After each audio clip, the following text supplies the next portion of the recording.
10ஓட 11 அத்தோட நீயும் ஒண்ணு. இந்த ஒரு பழமொழி தமிழ்ல சொல்லப்பட்ட மிகப்பெரிய உளவியல் பாடம். நம்ம வாழ்க்கையில எத்தனையோ முடிவுகள் நாம சுயமா யோசிச்சு எடுக்கிறோமா? கண்டிப்பா கிடையாது. ஒரு காலத்துல எல்லாரும் டிக்டாக் டவுன்லோட் பண்ணாங்க, நாமளும் பண்ணோம். ரீல்ஸ் டவுன்லோட் பண்றாங்க, நாமளும் பண்ணோம். பப்ஜி, ஃப்ரீ ஃபயர் எல்லாம் டவுன்லோட் பண்ணி விளையாண்டாங்க, நாமளும் விளையாண்டோம். எலெக்ஷன் வந்தா ஒரு வேவ் உருவாகும். நிறைய பேர் அவங்களோட முடிவை விட மற்றவங்களுடைய, அதாவது கூட்டத்தில் இருக்கிறவங்களுடைய முடிவை தான் ஃபாலோ பண்ணுவாங்க. ஐபிஎல் நடக்குது, ஒரு டீமுக்கு கிரவுட் சப்போர்ட் போறப்ப நாமளும் அந்த டீமுக்கு தான் சப்போர்ட் பண்ணுவோம். ஒருத்தர் ஃபாரின் போனா நாமளும் ஃபாரின் போலாம் அப்படின்னு தோணும். ஒருத்தர் பிசினஸ் ஸ்டார்ட் பண்ணா நாமளும் பிசினஸ் ஸ்டார்ட் பண்ணலாமே அப்படின்னு தோணும். ஒரு கூட்டமா கிரிப்டோ கரன்சில இன்வெஸ்ட் பண்ணா நாமளும் அதில் இன்வெஸ்ட் பண்ணலாம் அப்படின்ற ஆசை வரும். சைக்காலஜில இதை ஹர்ட் மென்டாலிட்டி அப்படின்னு சொல்லுவாங்க. ஒரு விஷயம் சரியா தப்பா அப்படின்னு பிரெயின் முதல்ல பார்க்காது, எத்தனை பேர் அதை பண்றாங்க அப்படின்றது தான் பார்க்கும். அதனால தான் கூட்டமா இருக்கிறது சில நேரத்தில் வெற்றியை தரும், ஆனால் பல நேரத்தில் தவறு அப்படின்றத உணர வைக்கும். இந்த கூட்டத்தோட இருக்கிறது சேஃப் அப்படின்னு நம்மளுடைய பிரெயின் நம்பும்.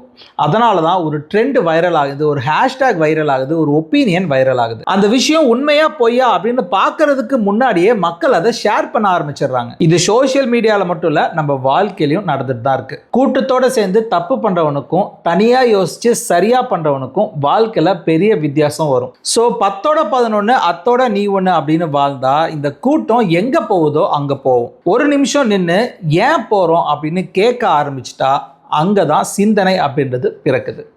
இது நிருநிப்ஸ். நன்றி.